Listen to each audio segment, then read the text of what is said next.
People with avoidant tendencies are a paradox. They crave connection, yet the moment intimacy starts to form, they back away.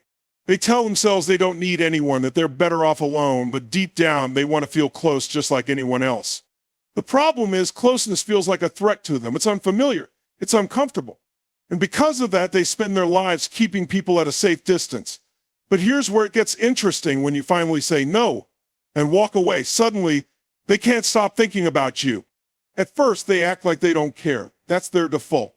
They convince themselves they're fine, that losing you doesn't affect them, that this is exactly what they wanted. But then something shifts. The silence you create starts to feel different. What was once a comfortable distance now feels like a void. And before they know it, they're obsessing not because they suddenly change their mind about commitment, but because rejection taps into something deeper within them.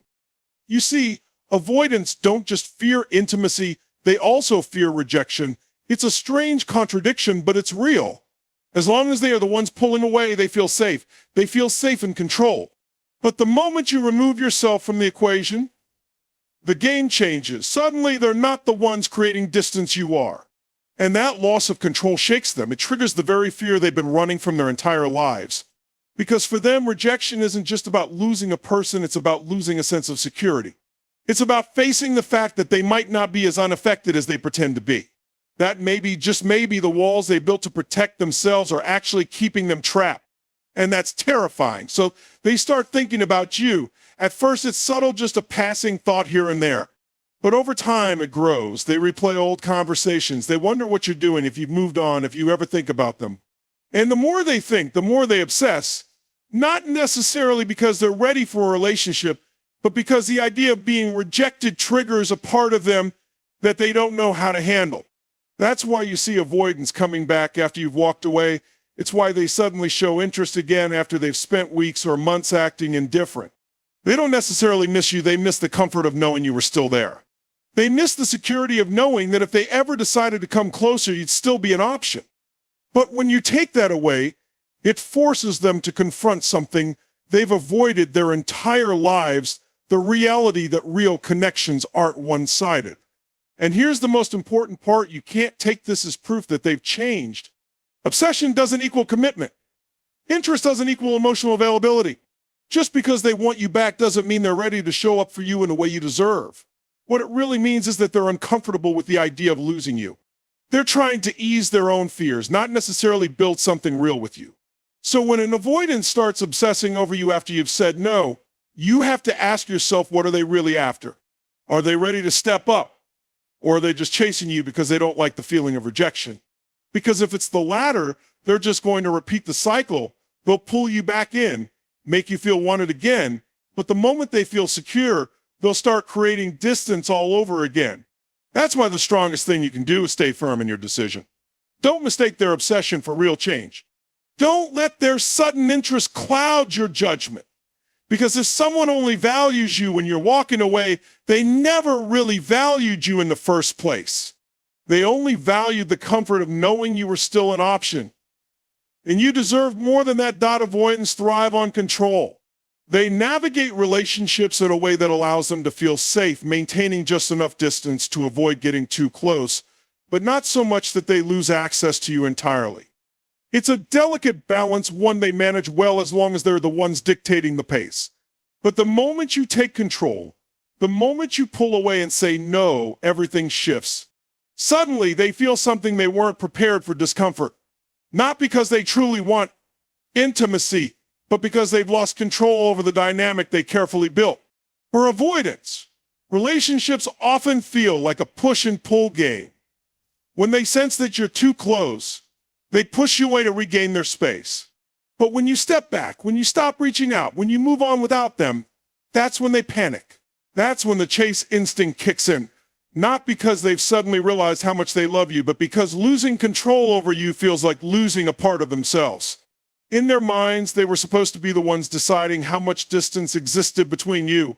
They were supposed to be the ones pulling away, keeping things on their terms. But when you make the decision for them, when you say, "I'm done," it disrupts their sense of stability. And that's when the obsession begins. They start wondering what changed. They start questioning whether they miscalculated, whether they gave you too much space, whether you've really moved on, or if they can still pull you back in. Because for them, it was never about not wanting you, it was about not wanting to feel vulnerable.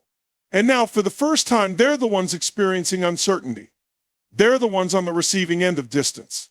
And that's not a position they know how to handle, so they chase. Maybe not in an obvious way, but in subtle ways, checking in randomly, appearing just enough to remind you they exist, sending messages that seem casual, but are really just attempts to see if they still have a hold on you. They don't necessarily want to change the dynamic, they just want to see if they can still control it. If they can still get a reaction, if they can still have access to you on their terms. Because deep down, avoidants struggle with something most people don't realize: scarcity. When someone is available to them, they convince themselves that they don't need them, that they're better off alone. But the moment that person is, avoidants have a way of rewriting history. When they're in the relationship, they focus on the flaws, the problems, the reasons why they need space. They convince themselves that the connection is too much, that they need to protect their independence, that something just isn't right. But the moment you walk away, the moment you stop giving them your energy, something strange happens. They start idealizing what they lost. They start looking back and remembering only the best parts of the connection. And suddenly they begin to obsess not over who you actually are, but over the version of you they've built in their mind. This is why avoidants have a pattern of coming back. Not because they're ready for real intimacy, but because the moment you become distant, they start seeing you in a different light. When they were with you, they were focused on what was wrong. Now that you're gone, they're focused on what was right. And that shift isn't about love, it's about perception. It's about how their brain processes relationships in a way that keeps them in a constant cycle of push and pull. See, when they feel too close to someone, they start to devalue the relationship. They hyper-focus on the flaws, no matter how small, because those flaws give them justification to keep their walls up. But once that person is gone, the flaws fade from memory, and all they're left with is an idealized version of what they think they lost. And because avoidants tend to struggle with deep emotional processing, they don't even realize they're doing it. They think the feelings are real. They think they've had some great realization about what they lost. But in reality, they're just experiencing the classic human tendency to desire what is no longer accessible. That's why the moment you walk away, they start playing back the highlights. They start remembering the way you made them feel, the moments of warmth, the times you were patient with them when they pulled away. They don't remember the emotional distance they created. They don't remember the walls they put up. They don't remember the times you felt unseen, unheard, or unappreciated. They only remember the comfort of knowing you were there. And now that you're not, that comfort turns into obsession. But here's the key: you have to understand that this obsession isn't the same thing as commitment. It's not the same thing as real change. Just because they're thinking about you, just because they miss you, doesn't mean they're suddenly capable of giving you the intimacy you deserve all along. What they miss isn't always you, it's the idea of you, the security, the validation, the emotional safety they took for granted when they had it. And this is where people get caught in the cycle. Because when an avoidant reaches out again, when they come back with nostalgia, with regret, with all the words you once wished they would say, it's easy to believe that they finally get it, that they finally see your value. But what they see is an illusion. What they're chasing is not always a real relationship. It's the feeling of relief that comes with regaining access to something they thought they lost forever. That's why they so often pull away again once they get close. Because the reality never matches the fantasy. The moment they're back in the relationship, the same fears, the same avoidance patterns, the same discomfort with closeness creeps back in. And suddenly they're right back where they started seeing the flaws, feeling suffocated, convincing themselves that they need space again. And the cycle repeats. So when an avoidant starts obsessing over you after you've walked away, you have to ask yourself, are they in love with you? Or are they in love with the version of you they've created in their mind? Because if someone only sees your value when you're gone, that's not love, that's regret. And regret alone isn't enough to build the kind of relationship you deserve. Avoidants don't necessarily want deep intimacy, but they do want to feel wanted. That's the contradiction they live with. They push people away when things get too close. But the moment they feel rejected, the moment someone stops chasing, their ego takes a hit. And that's when the obsession begins, not because they suddenly want a relationship, but because they need to regain the validation they lost when you walked away. For an avoidant, relationships are often less about connection and more about control. They keep you at arm's length because that gives them power. As long as you're still trying, still waiting, still hoping they'll change, they feel secure. They don't have to give more. They don't have to be vulnerable. They get the validation of knowing someone wants them, but without the discomfort of real intimacy. It's a perfect setup for them until you stop playing the game.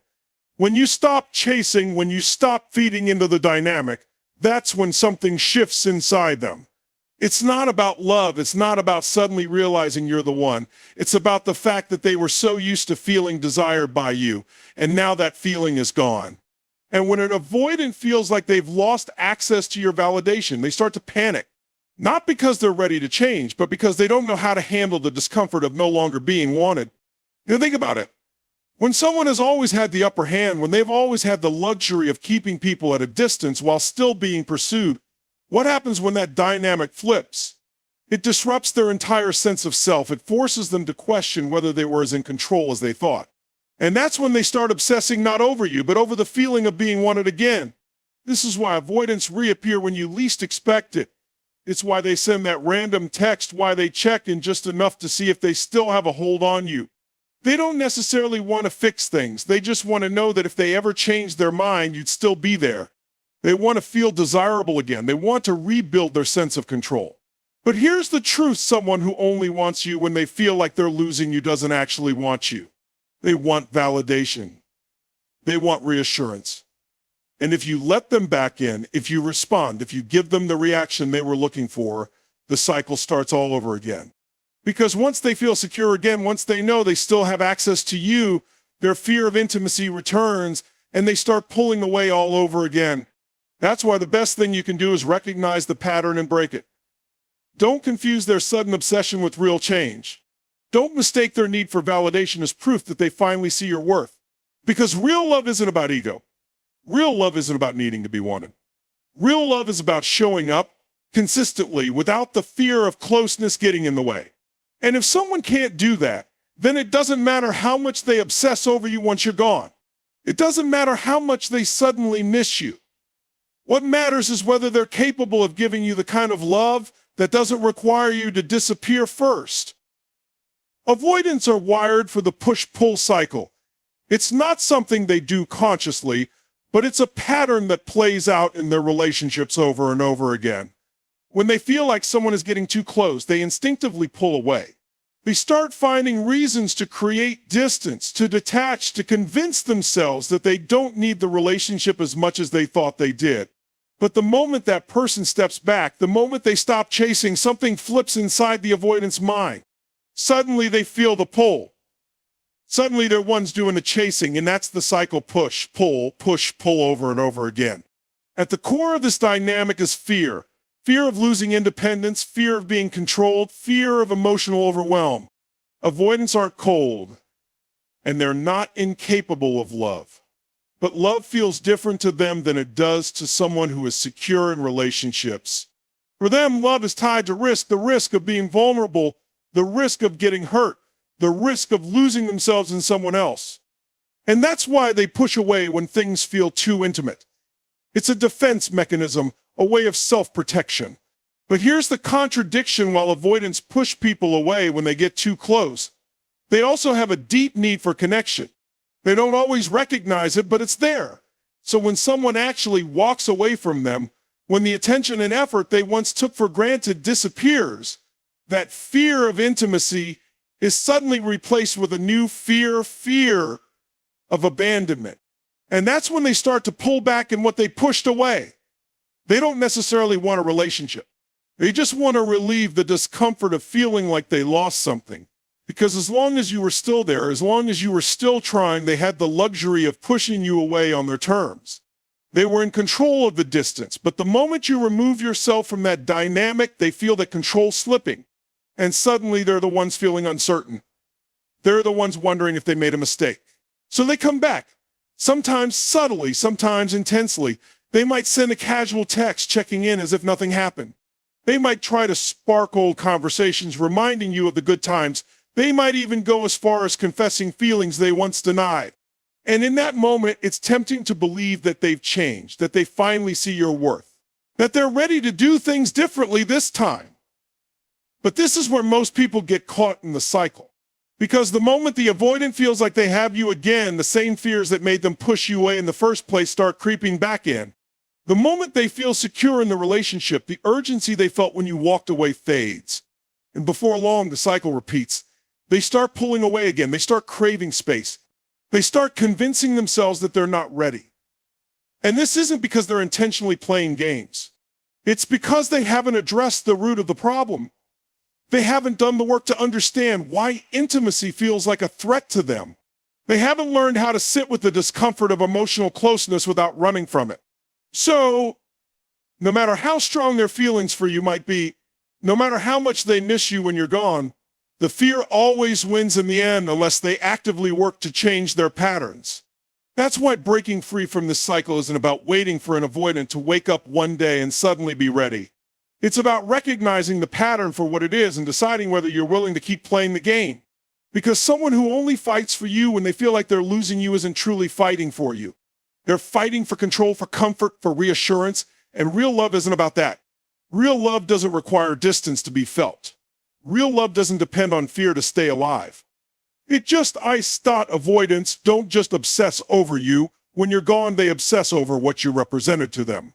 See, for all their fear of intimacy, for all their need to keep people at a distance, there's something deep inside them that craves connection. They just don't know how to handle it in a healthy way. And when someone comes into life and offers them love, stability, and understanding, it creates a conflict inside them. Because on one hand, they want it, they need it. But on the other hand, it threatens everything they believe about themselves, about relationships, about what it means to be close to someone. So they push it away, not because they don't care, but because caring too much feels like a risk they aren't sure they can take. And when they do that, when they create distance, they convince themselves that they're making the right choice, that they're protecting themselves, that they're better off alone. But then something happens, they lose you. Not just temporarily, not just in a way where they know they could come back if they wanted to, but really lose you. And that's when the realization sets in. Because the truth is, avoidants aren't used to people walking away from them. They're used to being the ones who create distance. They're used to people chasing after them, waiting for them, proving their love over and over again. But when someone actually stops trying, when someone removes themselves from the equation completely, it forces the avoidant to sit with something they've been running from their whole life, discomfort. And discomfort is the one thing they don't know how to handle. When you were there, they had control. They had the option to engage or disengage whenever they wanted. But now that you're not there, now that you've taken back your power, they feel something they don't know how to process: loss. Not just the loss of you, but the loss of the safety net they didn't even realize they had. And that's why they obsess, because it's not just about missing you. It's about missing the way they felt when they knew you were still there. It's about missing the security of knowing that even if they weren't fully present in the relationship, you were. And now that security is gone. Now they're left with nothing but their own thoughts, their own emotions, their own fears. And for someone who has spent their entire life avoiding those things, that's a terrifying place to be. So they fixate, they analyze, they replay moments in their head trying to figure out where they lost control. They tell themselves stories about how they were wronged, about how maybe you gave up too soon, about how maybe they made a mistake. And the more they think, the more they convince themselves that they need to do something about it. Not necessarily to build something real, not necessarily to change, but to regain the sense of security they lost when you walked away. That's why they come back. Not because they've suddenly realized they're ready to love you the way you deserve, but because they can't handle the uncertainty of not knowing whether they still matter to you. They don't want to lose you, but they don't want to fully have you either. They just want to exist in that space where they feel wanted without having to fully commit. And if you allow them back in, if you respond to the texts, if you engage in their attempts to reconnect, you give them exactly what they're looking for: a sense of control. But the real power lies in recognizing the pattern and choosing differently, choosing to see their obsession for what it really is: a reaction to discomfort, not love. Choosing to stand firm in your decision, knowing that someone who only values you after they've lost you was never truly valuing you in the first place. Because at the end of the day, real love isn't about what someone does when they feel like they're losing you. Real love is about what they do when they have you. And if someone couldn't cherish you when they had the chance, then their regret means nothing.